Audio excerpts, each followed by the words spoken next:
Good morning. Welcome to day 2 of November 30-day challenge. இன்னைக்கு வந்து November 2 and ஒரு Sunday as well. So லேட்டாக தான் எந்திரிச்சிட்டு ஃபர்ஸ்ட் திங்ஸ் ஃபர்ஸ்ட் ஒரு கப் ஆஃப் டீ போட்டு குடித்தேன். ஸோ இதுதான் என்னோடய பிரேக்ஃபாஸ்ட். ஸோ டீ குடிச்சு முடிச்சுட்டு ஸ்ட்ரைட்டாகவே நான் படிக்க ஆரம்பிக்கல. எனக்கு நிறைய பேக்லாக்ஸ் இருந்தது, எடிட்டிங் அது எல்லாமே பண்ண வேண்டி இருந்துச்சு. ஸோ அது எல்லாமே பண்ணி கிளியர் பண்ணிட்டா எனக்கு வர அப்கமிங் டேஸும் நான் vlogs எடுக்க எனக்கு கரெக்டாக இருக்கும்.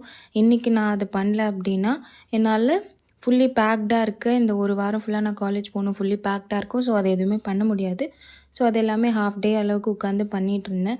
ஸோ அது எல்லாமே பண்ணி முடித்து vlog எல்லாம் எடிட் பண்ணி அப்லோட் பண்ணி எல்லாமே முடித்ததுக்கப்புறமா நான் வந்து தலைக்கெல்லாம் குளிச்சுட்டு சண்டே அந்த வேலையெல்லாம் முடிச்சுட்டு நான் வந்து ஒரு லேட் ஆஃப்டர்நூன் தான் உட்காந்து படிக்க ஆரம்பித்தேன். ஃபர்ஸ்ட் வந்து அக்கௌண்ட்ஸ் படிக்கலாம் அப்படின்னு எடுத்து வச்சுட்டு அக்கௌண்ட்ஸில் நான் வந்து ஃபார்மேட் படிச்சிடணும். அக்கௌண்ட்ஸில் ஃபார்மேட் ரொம்ப இம்பார்ட்டன்ட். ஸோ ஃபார்மேட் தெரியணும் பேசிக்காகவே. ஸோ அந்த ஃபார்மேட் படிக்கணும் அப்படின்னு சொல்லி எடுத்து 2 ஃபார்மேட் இன்றைக்கி முடிக்கலாம். அதில் நிறைய ஃபார்மேட் இருக்குது. பட் நான் இப்போது இந்த செஷனில் 2 ஃபார்மேட் பக்காவாக தரவாக படித்து முடித்தேன்.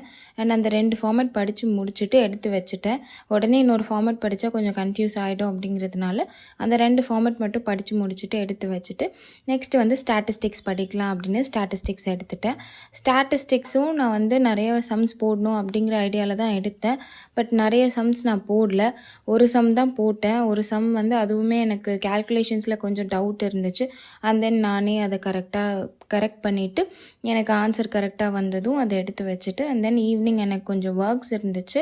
அந்த ஒர்க் எல்லாம் பண்ணி முடிச்சுட்டு லேட் ஈவினிங் தான் நான் வந்து உட்காந்து எனக்கு ஒரு அசைன்மெண்ட் இருந்துச்சு. நான் அது டோட்டலாக மறந்துட்டேன். அண்ட் அது எழுதணும் அப்படிங்கிறது அப்புறம் தான் நான் ரியலைஸ் பண்ணேன். ஸோ உட்காந்து அதை எழுத ஆரம்பிச்சிட்டேன். ஸோ இதுக்கப்புறம் அசைன்மெண்ட் எழுதி முடிச்சுட்டு டைம் இருந்தால் படிக்கலாம் அப்படிங்கிற ஐடியாவில் தான் நான் எழுத ஆரம்பித்தேன். பட் அது ரொம்ப டைம் கன்சியூம் ஆகிட்டு இருந்துச்சு. கொஞ்சம் நேரம் எழுதிட்டு அண்ட் தென் நடுவில் கொஞ்சம் பிரேக் எடுத்தேன். ஸோ இதை எழுதி முடிச்சுட்டு பிரேக் எடுத்துகிட்டு மறுபடியும் உட்காந்து அசைன்மெண்ட் எழுத ஆரம்பிச்சிட்டேன். ஸோ ஃபுல்லாக உட்காந்து நான் அசைன்மெண்ட் மட்டும்தான் எழுதிட்டு இருந்தேன். எழுதி முடிக்கல.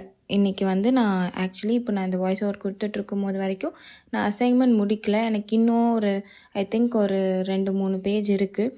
ஸோ நான் அது வந்து இன்னும் எழுதுனா ரொம்ப லேட் ஆகிட்டா என்னால் மற்ற ஒர்க்ஸ் எல்லாம் பண்ண முடியாது அப்படின்னு சொல்லிட்டு முடிஞ்ச அளவுக்கு எழுதி முடிச்சுட்டு அண்ட் தென் நான் நெக்ஸ்ட் வேலைக்கு போயிட்டேன். ஸோ அசைன்மெண்ட் எழுதி முடிக்கல, முடிஞ்ச அளவுக்கு எழுதிட்டு நெக்ஸ்ட் வந்து ட்ரெஸ் அயர்ன் பண்ணலாம் அப்படின்னு சொல்லி நாளைக்கு மண்டே மார்னிங் எப்படி இருந்தாலும் நான் சீக்கிரமாக எந்திரிச்சிக்க மாட்டேன். எனக்கு எந்திரிக்கிறதே நாளைக்கு பெரிய டாஸ்க்காக இருக்கும். பிகாஸ் நான் வந்து 2 நாள் நல்லா தூங்கி எந்திரிச்சிட்டு நாளைக்கு சீக்கிரமாக எந்திரிக்கிறது பெரிய டாஸ்க்காக இருக்கும். நான் எந்திரிச்சு கிளம்பும் போது ட்ரெஸ்லாம் அயர்ன் பண்ண எனக்கு டைம் இருக்காது. எந்த டாப் அயர்ன் பண்ணாமல் இருக்க டாப் எப்படி போட்டு போகலாம் அப்படின்னு தான் பிளான் பண்ணிகிட்ருப்பேன். ஸோ அதனால இப்போவே அயர்ன் பண்ணி வச்சிடலாம் அப்படின்னு சொல்லி டாப் எடுத்துகிட்டு வந்து அயர்ன் பண்ணிகிட்டு இருந்தேன். அயர்ன் பண்ணும்போதும் அது ஹீட் வந்து இருக்கிறதுலே மினிமமில் இருந்திருக்கு போல். நான் அதை கவனிக்காமல் ரொம்ப நேரமாக அதை வச்சு அயர்ன் பண்ணிகிட்டே இருக்கேன். அயனே ஆலையன்னு பார்த்தா மினிமமில் ஹீட் இருக்குது. ஸோ அதை வந்து அப்புறமா அந்த ஹீட் அட்ஜஸ்ட் பண்ணிவிட்டு அயர்ன் பண்ணிவிட்டு அதுக்கப்புறமா நான் வந்து உட்காந்து இந்த vlog எடிட் பண்ணி இதுக்கு வாய்ஸ் ஓவரும் கொடுத்து முடிச்சுட்டு நைட்டே அப்லோட் பண்ணிவிட்டு தூங்கலாம் அப்படிங்கிறது தான் பிளான். ஸோ இதோட day 2 of my 30-day challenge முடிஞ்சது. வித் திஸ் day 2 முடிஞ்சது. நாளைக்கு day 3ல் பார்க்கலாம். பார்த்ததுக்கு ரொம்ப நன்றி. தேங்க்யூ ஃபார் வாட்சிங். பாய்.